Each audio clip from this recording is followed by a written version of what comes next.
Now I'd like to call up to the stage the new leader of the Natural Resource Conservation Service, Chief Matthew Lohr. I've had the pleasure of being around him for the last couple of days. I had not met him before, but I've been completely impressed. He's very well spoken, he's well knowledged, he is a farmer. Matt is a native Virginian and was raised on a century farm in the Shenandoah Valley and now owns and operates Pike Valley Farm Incorporated with his wife Beth and their 6 children. Prior to his appointment by the Trump administration, Lohr held public office serving in the Virginia House of Delegates from 2006 through 2010. In 2008, Lohr was awarded Legislator of the Year in honor of his work as an ambassador for economic and community development in Virginia. Matt later served as Virginia's Commissioner of Agriculture and Consumer Services from 2010 through 2013. Most recently, Matt worked as Knowledge Center Director for Farm Credit of the Virginias, a customer-owned financial cooperative that provides resources and education outreach to local farmers in the community. Chief Lohr has proven his commitment to agriculture and conservation through his nearly 30 years in leadership capacities. NRCS is one of NACD's most crucial partners, and I applaud USDA for their due diligence in appointing such a strong leader. Please join me in welcoming, as we move one last chair, please join me in welcoming Chief Matt Lohr.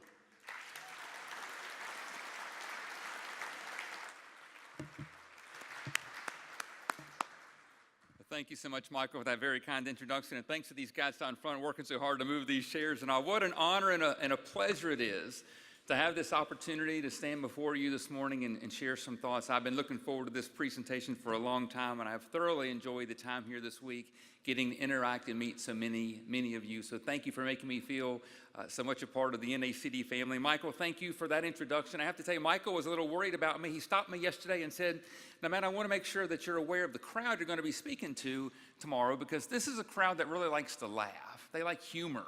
And if I were you, I would start off with something really funny just to get everybody laughing and feeling good and put them in a good mood." And he said, because if you don't, they can turn on you pretty quick. He said, we've had speakers that have gone running off the stage before crying because the crowd got so hostile. And so I really didn't want to let anyone down, and I was a little bit nervous. So I went back to the room last night and I started Googling and searching world's funniest jokes. And after an hour of searching, I found one that was perfect. It was hilarious. In fact, it said it was so funny, it was guaranteed to make the hair fall right out of your head.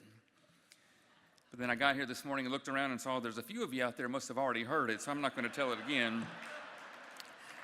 Michael, I think you heard it twice, but that's all right.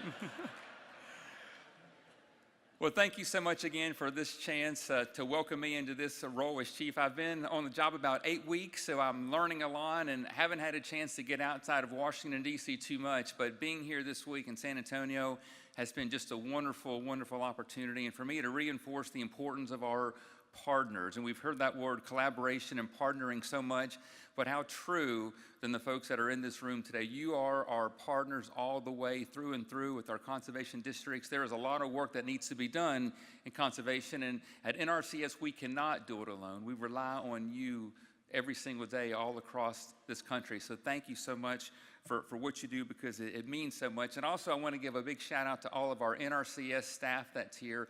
A lot of our leadership team from DC has been here involved in this conference. And yesterday I had the first opportunity of my tenure to actually meet and interact with all 51 of our state conservationists from around the country in Puerto Rico, to have a chance to interact and see them. And what an impressive group of folks. And I'm so honored to be leading this charge with them as the team at NRCS. So join me if you would and give our team a great big hand, because they truly deserve it.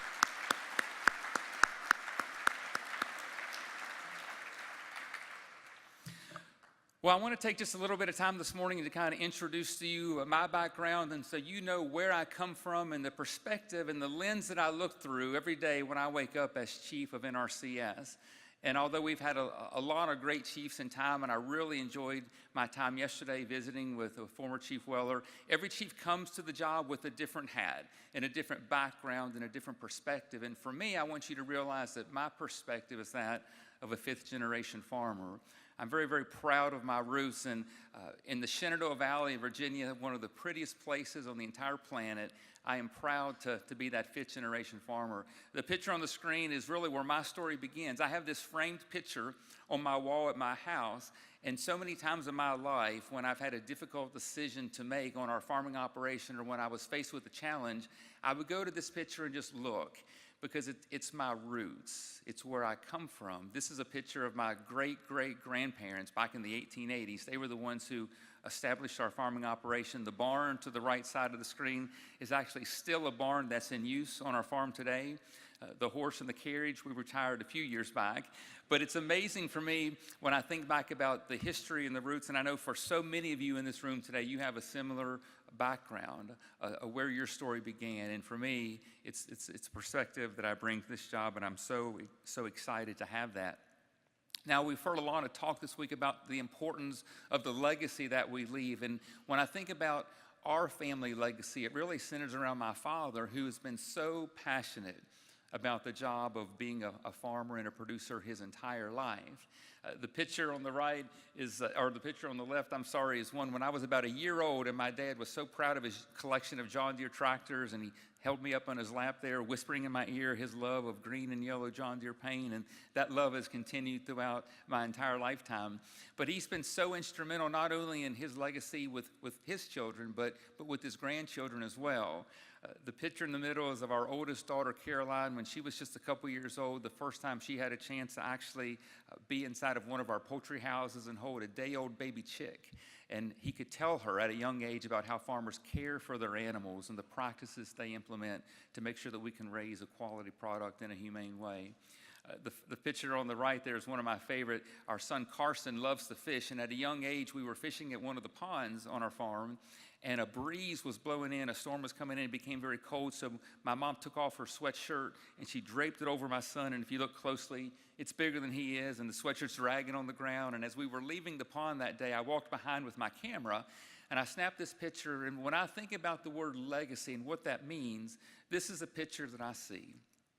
It's one generation with years of knowledge and expertise that's willing to reach down to that next generation who's young and learning and wanting to absorb it all. And it's that transferring of knowledge and wisdom, transferring of a love of the land. And to me, that's what the true definition of legacy is all about. Michael mentioned in the introduction a little bit about my background. I just wanted to share a little bit more about that because I've been very blessed to be a champion for agriculture my entire life. Like many people in the room today, I got my start wearing the blue and gold FFA jacket, and what a great presentation this morning by Kyler. I enjoyed visiting with him, and I could go back in time and kind of see myself in that position so many years ago, just so eager and excited about the whole opportunities in the world of agriculture. But serving as a national officer was one of my greatest opportunities. And I have to say, as a national officer, I traveled up to Massachusetts to speak at their state FFA convention. And I met a young Kim LaFleur, who was a high school student at the time. And we developed a lifelong friendship that has lasted now for almost 30 years as she has progressed and grown, not only through FFA and college and a wonderful career, and then her leadership here at NACD, but she and her husband, Jeff, have been personal friends of mine. We were at each other's weddings many years ago. I've been to each other's farms over the years. And what a pleasure it was to be here this week to reconnect with her and to see how the leadership of NACD is definitely in great hands. And again, it all goes back to those early FFA connections. After graduating from Virginia Tech, I became an ag teacher, like one of my mentors back home, and enjoyed being able to work with that next generation. But you know, life is about opportunities. And my grandmother passed away suddenly back in the late 90s, and my wife and I had the chance to go back home and buy their farm, and I sought out and began my career as a farmer. But a couple years into that, I was approached about running for our state legislature, and I accepted the challenge and was elected in 2005, and I served 3 terms in the Virginia House of Delegates. And 3 of those years, I served as the only elected farmer in both the House and the Senate in all of Virginia politics. And I have to say that taught me some pretty valuable lessons. I learned that the importance of building those connections and relationships with our urban legislators is so very important. But I learned that it's not that our urban legislators are out to get us or that they're anti-agriculture. It's just that they don't always understand because they don't have those connections. They haven't built those relationships with our agricultural and conservation community. One of my proudest accomplishments, I developed a friendship with the first Korean American. His name was Mark Keem, the first Korean American ever elected to the Virginia House of Delegates. He represented one of the most urban districts in Virginia, right outside of Washington, D.C., probably not a single farm in his entire district. But we became close friends early on and realized that he had a passion for agriculture and for conservation. And he asked me tons of questions. He just wanted to learn more. He actually requested to serve on our House Agriculture Committee, which was unheard of for an urban legislator near Washington to want to serve on agriculture. And he just soaked it all up with a sponge, and it's become one of our greatest champions. In fact, several of our agricultural organizations recently recognized him with Legislator of the Year awards recently. And what a testament to, it's all about the connections that we make and the relationships that we build. And that's a lesson that all of us in conservation need to constantly learn to embrace each day.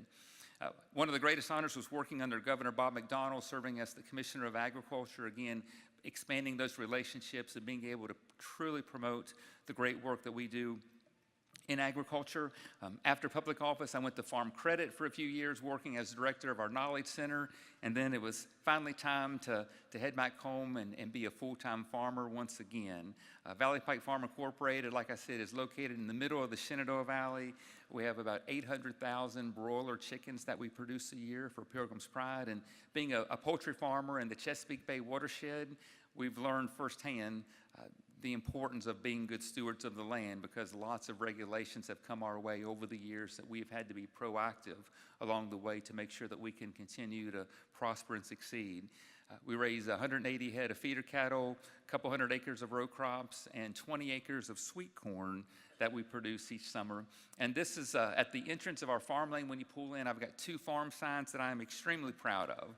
Out of all the things that I've done in my lifetime, these are 2 accomplishments that really just bring a lot of joy to me. In 2017, we placed permanent conservation easements on our Century Farm. Having 6 kids, it's important to me that they will have the opportunity to farm if they so choose, and being able to keep that beautiful land with all of its beautiful resources intact for generations to come is probably one of my greatest accomplishments. Been active with our local soil and water conservation district back in Harrisonburg, Virginia, and we were honored with the Clean Water Farm Award in 2017. The relationship that I've had with my local district has been incredible, and I see the hard work and dedication that they have every day, just like the folks in this room, just like the employees that we have all across our offices. It truly makes a great difference, and I'm proud to have been a product of that. So on our farm, like I said, we're very diverse with our operations, but the one thing about it is truly it's a family affair. We practice conservation every way we can, always no-till, always having cover crops, protecting our waterways, and I love being able to get my kids involved as much as possible, especially with our sweet corn operation. Whether it's picking the corn or eating the corn, all of them love being able to be involved in some way or another. But when I'm asked the question many times, why do I believe in conservation? What is my motivation? It's always the picture on the screen. This is my family.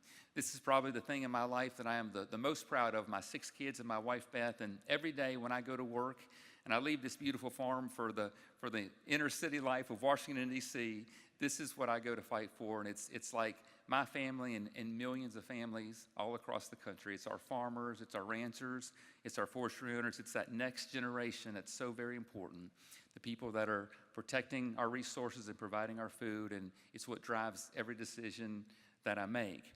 We've been blessed with over 85 plus years of great conservation, great leaders, great work that we've accomplished, but it's important not to just rest on our laurels, because believe me, and we've heard through the discussions today, agriculture is changing and there's a lot of work to be done, and it involves all of our partners, and it involves especially the folks that are sitting in this room today. How can we constantly look ahead to make the future as bright as possible? And to me, when I speak to people, it really comes down to one thing. We have to remain focused on what guides us. What is the why behind what we do? What is the most important thing that determines our motivation? Because if we can always stay focused on those guiding values, then I know that we will continue to thrive and be successful for another 86 years. This is a picture of my son Carson. Now, like many farm families, we've grown up showing livestock at our local county fair, and Carson was one of those kids that could not wait to show his first lamb. When he was 9 years old and he joined 4-H, this was the one thing that he was the most excited to do.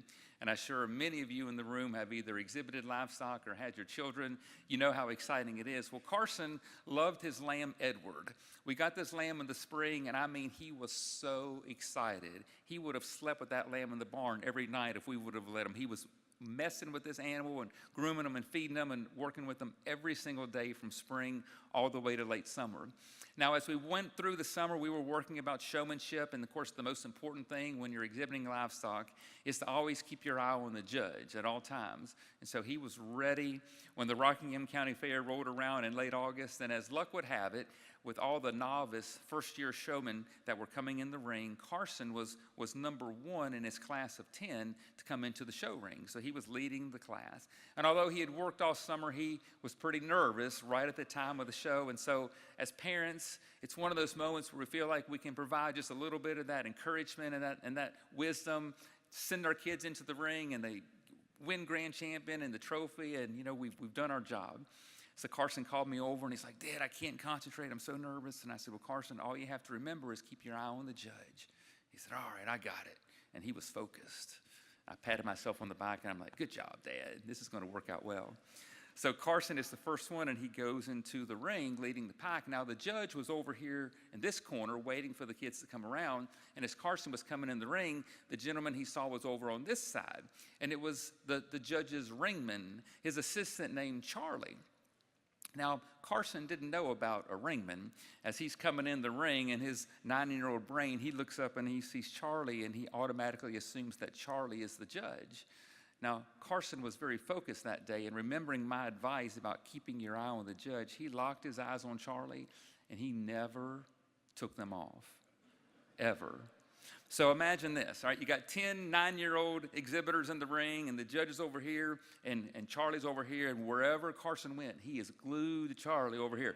When they all 10 lined up together side by side, they're all lined up, 9 of them are staring at the judge over here. 9 of them. And there's my son Carson staring at Charlie all the way over the ring. True story, guys. This is a true story. So imagine at the end of the class, especially with first-year showmen, the judge always comes around and takes a few minutes just to talk to the individual and ask them questions about their lamb. When the judge comes up to Carson, he turns his back to the judge, so he can continue to stare at Charlie all the way across the ring.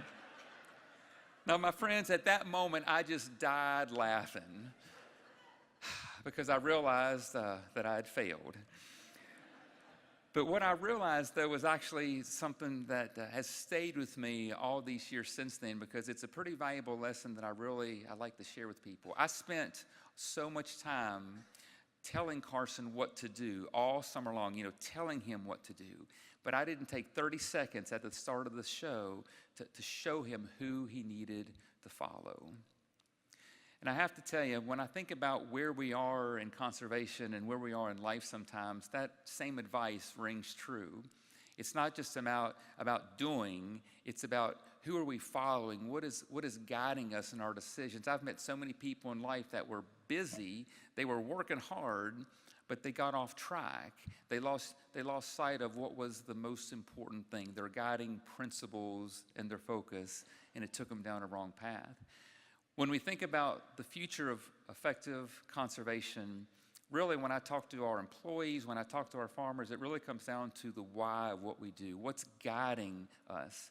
And yesterday I had a great opportunity to interact with all of our state conservationists, and I tried to share with them that every day when they go to work, it's really think about what is guiding you and your decisions, and it's about caring for the farmers and the ranchers and our forestry owners all across the land, because that really is what it comes down to, serving them. It's the love of the land, it's serving, it's working hard, it's doing the right thing, it's partnering, which we do, it's caring, it's being an expert for others, and it's leaving that lasting legacy. And if we can do that as NRCS employees and as directors and employees of our conservation districts, if we can do that, then it's amazing the legacy that all of us will have a chance to lead. Very quickly, some of the priorities that we've set for ourselves in this time that I have as chief. Certainly, we've heard a lot of talk this week about implementing the Farm Bill. Congress has been very good to the conservation community. They understand and appreciate the good work that all of you are doing. And so we're just starting the process to make sure that we can implement the Farm Bill later this year. We've got work teams in place that are meeting as we speak to go through and comb through every line of the Farm Bill to make sure that we're creating the proper rules and regulations to best serve our customers and make sure that those conservation dollars are being implemented to the fullest. We've heard a lot of talk, too, about being able to streamline our deliveries and our processes, and that's so very important as well. An initiative that was started about a year or so ago is called NRCS of the Future. Our former acting chief, Leonard Jordan, was spearheading this, and I'm proud to continue this initiative. We've got a great team of folks that are really digging deep within the workings of our agency to look for those ways where we can be more efficient and more effective and what we do to make sure that we can continue being that valuable resource, whether it's evaluating our staffing workloads to make sure we have the right number of people at the right places to be most effective, to looking at new types of software that we can operate, to administer those programs, to make it easier, not only for the employees who are administering the programs, but for the end user and the customer that are benefiting from the program, and just being able to make it easier to serve our customers. It's a big task, and there's a lot of buzzwords, but just know that my commitment is to make sure that we can truly look at these resources and try to make the process as easy as we can be for those end users. And finally, our priorities to better understand and improve the level of our customer service. Again, the why behind what we do. Everything we do every single day needs to be, how can we do it better to make it as efficient and effective and as positive for everyone that's involved. And again, I'm proud that Secretary Perdue and Undersecretary Norley have embraced this entire customer satisfaction experience. And for us, it begins with our partnerships. We can't do it alone. To provide that best level of customer service, it begins with taking care of our current relationships, like the folks in the room, and looking for new and exciting partnerships that we can continue to grow and expand our focus. If we can do that, then I know that we will continue to be effective and successful. As you know, we are a non-regulatory agency. We don't want to be perceived as a non-regulatory agency. We want to have experts in the field that are trained technically. They put soil health and analysis first and foremost. They want to have ideas and options to provide the farmers, not telling them that they have to do one track. This is the vision that we have to make NRCS strong, to make sure that we can truly leave that lasting legacy for many more generations to come. And the last thing I want to share is basically just a big thank you to all of you for the service that you're providing each and every day to our landowners and forestry owners all across the country as we all work to protect our natural resources. It comes down to being able to serve at every level and really just taking the time to say thank you for that commitment and thank you for your service. Now, my grandmother was one of the wisest ladies that I ever had a chance to meet. And I'll never forget, as a young child, we were sitting around the kitchen table one morning, and she was sitting there at breakfast staring at her spoon, like the one I have in my hand. And I asked her if everything was okay, because when your 90-year-old grandmother is just staring at her spoon at breakfast, it makes you wonder if everything's okay. And she said, "Well, Matt, I've learned a pretty valuable lesson this morning." And she picked up her spoon and she said, "When I look at the reflection of my spoon, like I'm getting ready to feed myself and take a bite, when I look at my reflection is upside down." She said, "You know, it's kind of like that in life. Sometimes we live our life with our spoons focused only on us. We only want to feed ourselves, and we're pretty selfish. In fact, we ignore those folks around us. And when we live our life that way and we're only focused on ourselves, that's exactly the way our life reflection is going to look. It's going to look upside down." But grandmothers are pretty wise, and I had a wise one, I have to say. But then she said, "But when I turn my spoon over the other way, like I'm getting ready to feed the person next to me, now all of a sudden my reflection is right side up." And she got this big smile, and she said, you know, Matt, when we can live our life with our spoons pointed outward, when we're more focused on those around us than ourselves, when every action we do is geared towards making the world a little better for our friends and our neighbors, when we're involved in conservation and everything we do is aimed at that next generation, everything is aimed at making the world better than we received it. If we can live our life with that same mentality, she said, Matt, that's exactly the way our life is going to look at the end of our days, with our reflection right side up. I like to share that analogy with people as I conclude, because really that's what life is all about, isn't it? It's about serving the people around us. It's about making the world a better place. And certainly in our world of conservation, that's really what it's all about. And that's why we've been around for so many years, and that's why we're going to be around for many more years. It's our passion and our love of the land, the soil, the air, the water, the natural resources. And if we can all continue to work together, gladly serving every opportunity we have, then it's amazing the legacy that all of us in this room working collectively can leave for many generations to come. The greatest honor that I've had in my life is to serve as chief of this fine organization, and to be able to be here today to say hello, to thank you, to get to know you is a great honor. And I look forward to the chance to continue the dialogue and the conversation, and I look forward to continuing the chance to be a partner as we do the right thing and feed everyone. Thank you very much for the chance to be here.